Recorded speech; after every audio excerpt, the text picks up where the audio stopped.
you pregnant and alone? You have options. The Sanctuary of Hope offers expectant mothers ages 12 to 22 a place to live, medical care, counseling, continued education, and options to raise your baby in a loving environment or help you with adoption. We want to help provide you and your baby with a bright future. Call us or email us today and let's walk through this together. 210-499-1554 or sohcares.org. All inquiries are confidential.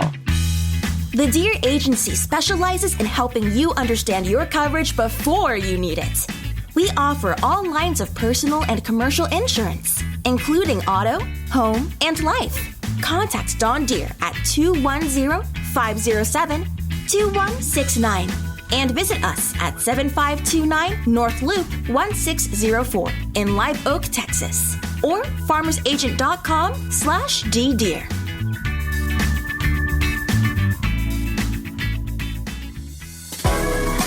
I Am Refocused Radio is brought to you by Documation, service that serves. Technology solutions to keep you moving forward. Visit nation.com today. You are listening to I Am Refocused Radio with your host, Shemaya Reed. This show is designed to inspire you to live your purpose and regain your focus. And now, here's your host, Shemaya Reed. Hey, welcome to I Am Refocused Radio. Today is another day that we're going to be talking to SAPD. I want to give a big shout out to Officer Douglas Green. We're going to be talking to Officer Art Dominguez, and we're going to learn all about his life story. He is from El Paso. He was born and raised there, and I just want to welcome him to the show and say, how you doing today, sir? I'm doing great. How are you? Man, life is great. So, Officer Art, tell us a little bit about yourself. I'm from El Paso, Texas, born and raised. I got on the department in 2004. What brought me to San Antonio was the Air Force. But in high school, I played football. And, my senior year is when they didn't know what to be an officer until probably my later years in high school. I wasn't sure what I was going to do. I wasn't too fond of school, studying. It was my senior year. I decided, I think this law enforcement is a career that I could excel in. And that's when I decided, I obviously couldn't do that until I was 20 and a half years old at the time. But that's when I decided. It was my senior year in high school. How was life like growing up? What were some of the things that you were a part of? How was growing up with your parents and family? I like to refer to El Paso as a smaller San Antonio, actually. So when I moved to San Antonio, I didn't feel it was too fast. I had already known it was a larger city, but like I said, I was just, so used to El Paso that I was like, this ain't too big of a difference. It wasn't like Houston or Dallas. So I actually felt comfortable here. I got stationed at Brooks Air Force Base, which is the south side of San Antonio, which actually those streets reminded me a lot of, El Paso. Growing up there, I have a sister and a half brother. My father had working full time. My mom was a stay-at-home mom at first. She eventually got business going, which is, motivation for me and helped me understand how important ambition is and focusing. She became an entrepreneur. She hadn't graduated high school. She got pregnant at a young age, my sister. She got her GED. So I kept that all in mind growing up. My father joined the Army. He did his time, got out, graduated his college with the assistance of the GI Bill. He was able to get out, and eventually he got onto as an engineer at White Sands Missile Range. So they're both, I saw them both grinding. And your mother, when she started her own business, were you still in school at the time? Oh, yeah, definitely. Like I said, she was grinding at first, and she just got I actually don't even remember how she came of it, but she bought those jumping balloons, I guess called moon bounces. Okay. Yeah, she had purchased one. It started with one, and we used to do it out of my father's. He had a Buick, so old school, Buick Regal. We had to put that big balloon in the back of the trunk. Me and my father go set it up, take it down, in a party. Rented it 3 or 4 times a weekend at the least. Back then, it wasn't like it is now, where they left it all day. It was a job for us, That's what we did for extra money. My mom just ran with it. She started off with 1, and then when she went to 2, 3, eventually she got into paying somebody to manufacture them. Wow. So she actually started selling those.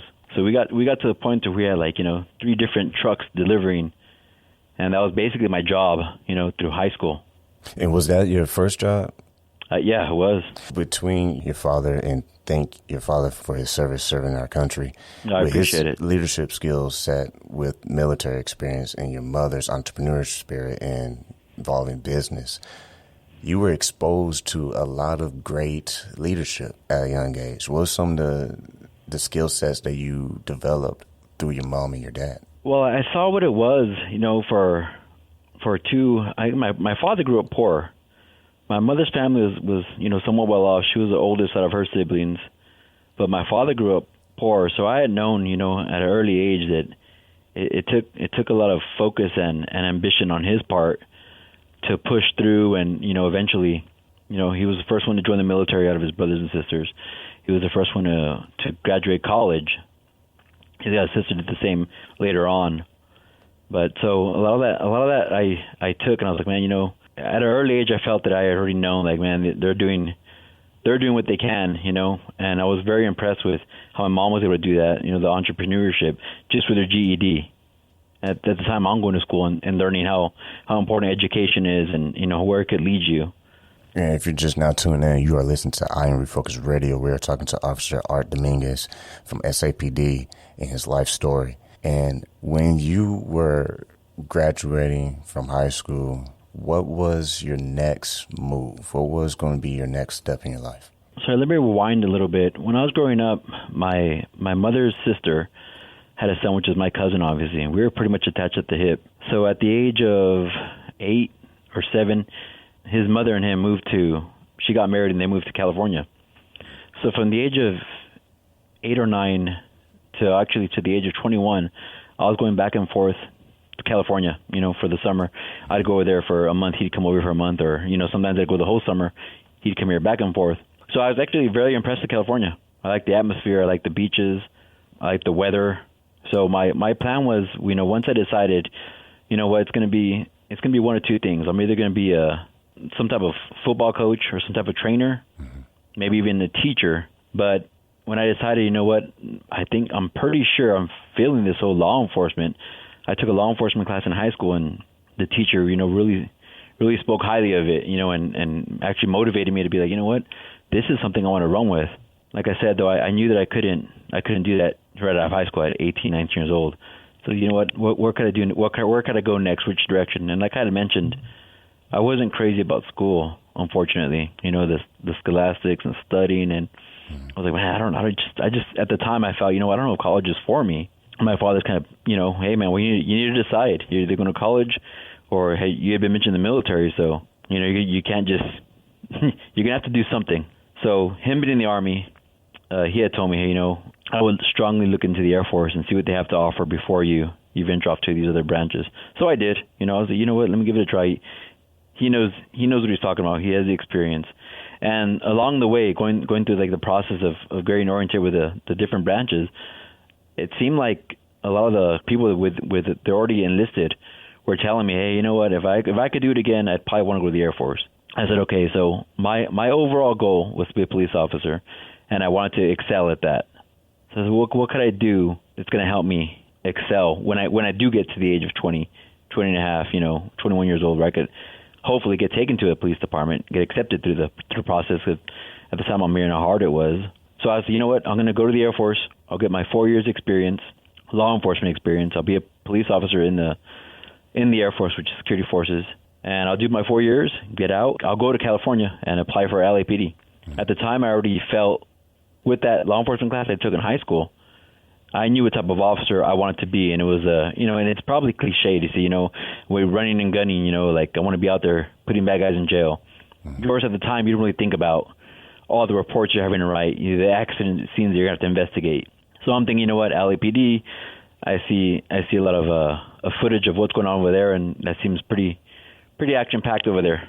And I felt, that's where I want to make a difference in California. That's where I want to go. It was just a coincidence. So in the Air Force, you get a list. They call it the wish list. Yeah. Hey, where do you want to get stationed? Give us a wish list. I think you pick 10. So my recruiter sold it to me. Hey, you know what, man? Go in. I know you want law enforcement experience. I know what you want to do with your life. So go in. We'll get you in the law enforcement side. and you'll get, these are the bases that are law enforcement. These few bases or what have you are security for, or more security, geared towards security, guarding planes, guarding missiles, guarding, nukes. We'll get you over here with your law enforcement side. You'll get your 4 years experience. You get on the department, go to California. I'm actually in basic training where we start talking to each other, other trainees, and they said, no, man, we don't think you get to choose, they're going to choose for you. Uncle Sam's going to choose for you. You could be security or law enforcement. It doesn't matter. Well, we get to tech school. So, this is the home of the Air Force, San Antonio. So we went through basic training here, and then the tech school for security police is here in San Antonio as well. I get to tech school, and they're saying, no, Chief, you don't get a pick. They're gonna pick for you. Wherever Uncle Sam needs you, that's where they're gonna stick you. So there's a good chance you might be guarding. You might be just a Uncle Sam's security guard, guarding the plane, guarding the nuke. Which, I mean, it's not obviously it's not a less important job, but that's not why I was joining. I was joining to get law enforcement experience, and of course, I wanted to serve my country. So I just by chance, I got stationed here in San Antonio at Brooks Air Force Base, which was a law enforcement base. Getting stationed there, again, I was still going to visit my family in California, so that was still the ultimate goal. Getting stationed there, they started bringing in these reservists. Well, there was obviously police officers that were serving as well, reserve officers. They were full-time SAPD. They started talking about SAPD, and they started telling me, well, why do you want to do California? Why do you want to do LAPD? Why do you want to go towards that area? So, well, this is what I like about it. This is what I've experienced. So they're telling me on SAPD, hey man, this is a prestigious department. You should do some more homework and just look into it, make it an option. So, well, Paso is 8 hours away. I said, well, it's not too close to home and it's not too far. In California, it was like 13 and a half hours from where I live in El Paso. It's West Texas, obviously, but it's like, well, okay. Well, at the time, a lot of stuff started happening in California to where LAPD was getting scrutinized heavily. I started seeing like bad publicity over there. So I said, you know what? Maybe I will look into San Antonio Police Department. Then the Air Force, they have a EST team, an emergency services team, which is like their SWAT team on base. I actually was fortunate enough to be on that team and go through the SAPD SWAT school. At the time, it's not as stringent as it is now. But needless to say, it was still a great experience, and I got to interact with a lot of the officers that were on the SWAT team. I was impressed, man. They blew my mind. I was like, man, these guys are squared away. These guys are fit. These guys are what I want to do when I get in the department. This is the mindset I want to have. This is the type of training that I want to do. So that's when I was like, you know what? I am gonna apply for California for some of the departments over there, but I'm gonna definitely apply for San Antonio PD. And of course, at the time, I'm hearing, how difficult it was to get on. So I was like, man, I'm gonna have to lay back at a smaller department, until I get on, if I even want to get out of the Air Force, because I was having a great time in the Air Force too. I felt very fortunate to be, serving in the military. And so when I got to Brooks, I started, learning and getting in the EST team. I started, doing different competitions. They're police oriented, but obviously SPs. 9/11 kicked off, and when 9/11 kicked off, then it was like, man, that was about the time that I was actually on the Air Force boxing team. Let me rewind a little bit, because that takes you into it. So I started training to do a tough man competition. I actually enjoyed boxing and fighting, growing up. So I said, you know what, I had some buddies who were like, hey dude, we'll pay your entry fee, because we think you have a solid chance in winning this thing. It's a tough man competition. I don't know if you're familiar with it. But they say, we'll get your entry fee, you win, you pay us back our money, you keep the rest. So I started training for that. I met a pretty good coach right there on Goliad. It's called Heavyweights Gym. And he was like, hey man, why do you want to do this tough man stuff? I said, oh, actually it was just an idea, and I really enjoy fitness, and I felt, what, this ain't gonna, I've fought with gloves in the past, and I did pretty well. So I just, this is gonna take me to my peak fitness level, because I've heard how good of in shape boxing gets you. I said, and if I win, it's a bonus. Winning is a bonus, but just getting in shape and getting better with my hands, that's going to help me be a police officer in the long run. Well, he's like, hey man, if you do win, you got to go pro. You can't fight amateur, and you're doing fairly well as an amateur. Why don't you just rethink everything? Because I want to say the next week I went in there, and he actually was like, hey, man, this is the captain in the Air Force, okay? He's like, hey, this guy's telling me that the Air Force boxing team is at a Kelly Air Force base. That's where they train. Well, in my head, I'm like, well, Air Force boxing team, these guys, I had seen them in Air Force magazines. I said, man, what are going to be? What are going to be the odds that I make this team? I'm thinking around my head, these are guys that have been boxing probably since they were 8, 9 years old. It's like, man, look, it's not going to hurt. Go meet this coach at San Fernando Boxing Gym, which I'm sure you heard of here in San Antonio. It's like the mecca of boxing here. Go meet this coach, see what he tells you, and tell him what's going on. So I came to San Fernando downtown here in San Antonio. I meet Coach Elenise, and man, we hit it off. I was actually wearing a hoodie. It was a UTEP hoodie, of course, University of Texas El Paso. And he goes, hey man, what do you know about El Paso? I said, oh man, born and raised.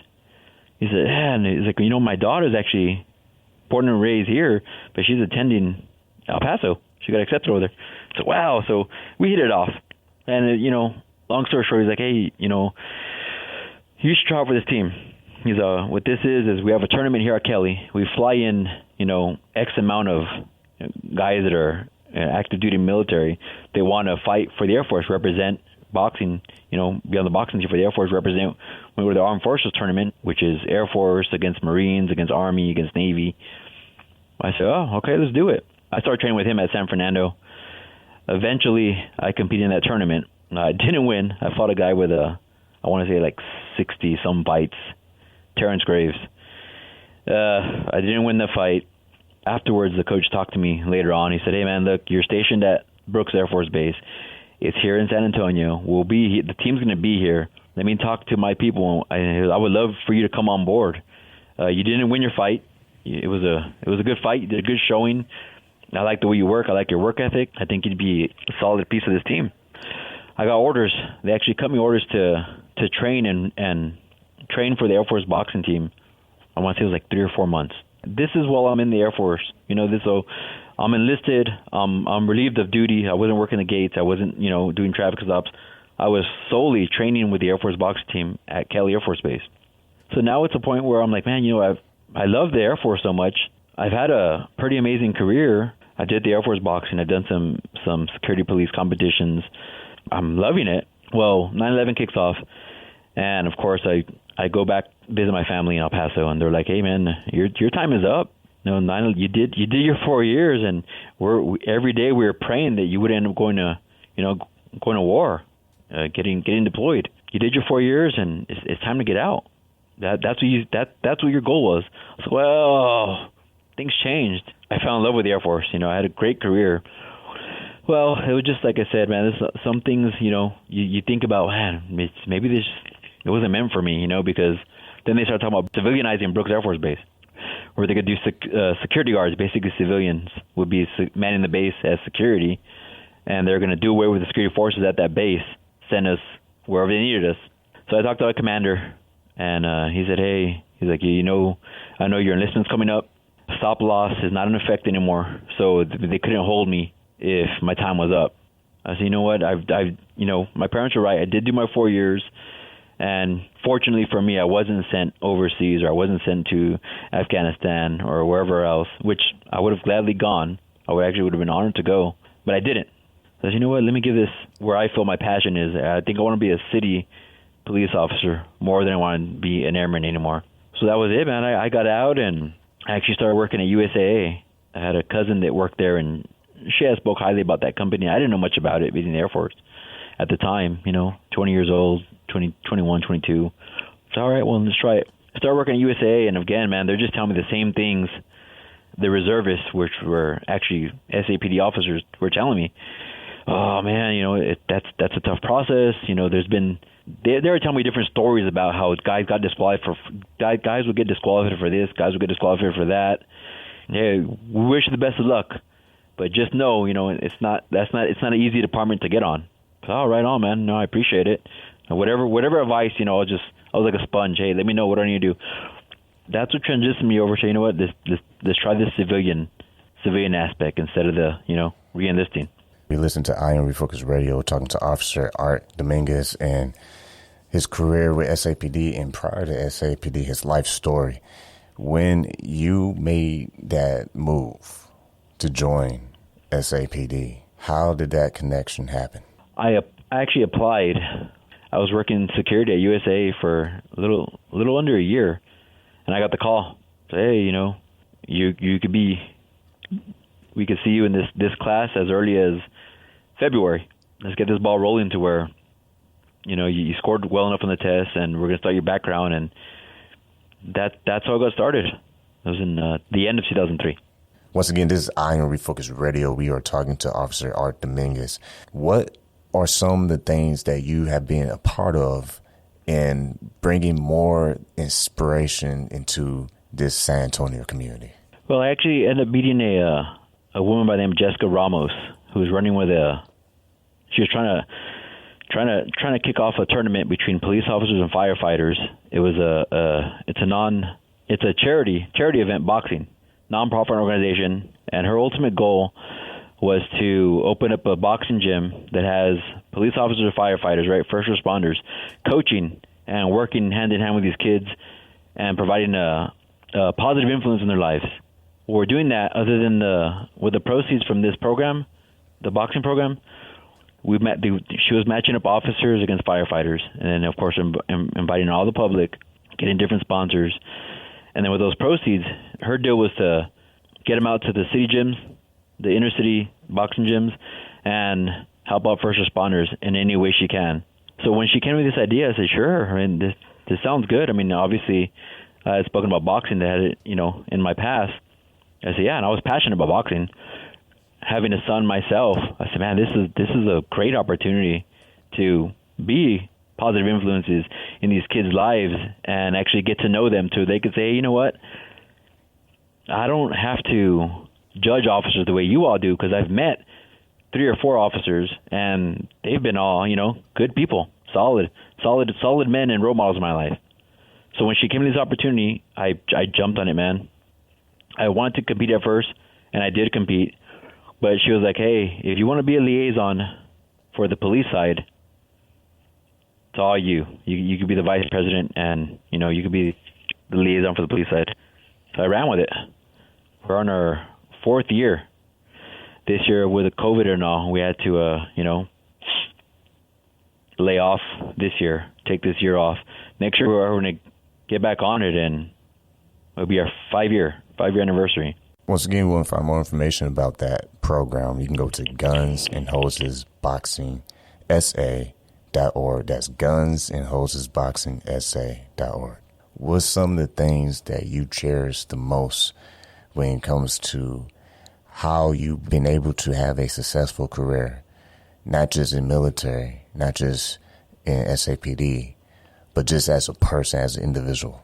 I saw how my parents, my mom, the way she was so humbled by my father's story and my mother's story, where I took a lot of pride, where I didn't want to let them down.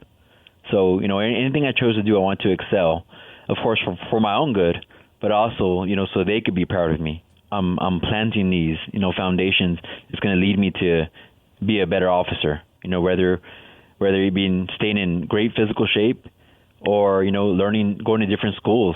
Everything I felt was like laying foundations to where the ultimate goal was to not just be an officer, but to be a really good officer. And once again, you've been listening to Iron Refocus Radio, and we've been saying the blue is with you. That started with Officer Douglas Green, and we will continue to say that. It's all San Antonio. I want you to definitely find an officer and tell them thank you. And don't forget the blue is with you, because at the end of the day, these people have families. These people are doing their job. And we can respect that, and we can stand up for them because they do it every day for us. So with that, Officer Art Dominguez, is there anything you would like to say before you officially sign off? No, that's it. I thank you for what you're doing. I think communicating and giving the citizens, because we see them on calls, we see them on traffic stops, where obviously they don't want to really say much to us. But when we actually sit, and that's another thing, man, I'm sorry, I keep forgetting it. I'm very thankful that, I met, got acquainted with, and now Doug Green is a friend of mine, a brother of mine, He sees it, He says, hey, man, we need to talk to these people. We need to talk to these citizens. We need to let them know, that, that it's a very small percentage of us, that have done wrong. The majority of us, the vast majority of us, are, like you said, just good people, just trying to help people, trying to make a difference, trying to protect people. So just the communication, just like what you're doing, sir, we appreciate it. Hey, just open up these lines, let people know, hey, man, look, these are fathers, these are sons, these are cousins, these are people just like you. They're just trying to do their jobs and do right, do better for the city of San Antonio, and I speak for our brothers and sisters in the nation. Like, hey, we're just trying to do better. We're just trying to do good. We're just trying to help out, do our part. And if you're interested in becoming an officer and joining the forces with SAPD, you can go to sapdcareers.com. That is sapdcareers.com. Once again, I want to thank Officer Art Dominguez from SAPD for being on I Am Refocused Radio to help educate us about police officers in uniform. I want to give a special shout out to every first responder out there who may hear this show, or someone who has a family member or friend who are serving their community. We thank you. We're here with you. And like we say on every single show, keep God first, stay focused, and peace.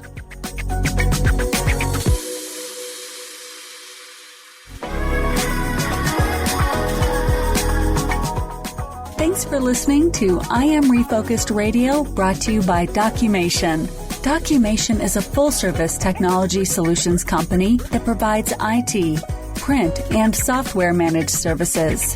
Headquartered in San Antonio, Documation has been serving customers across Texas for nearly 30 years. Visit Mation.com today.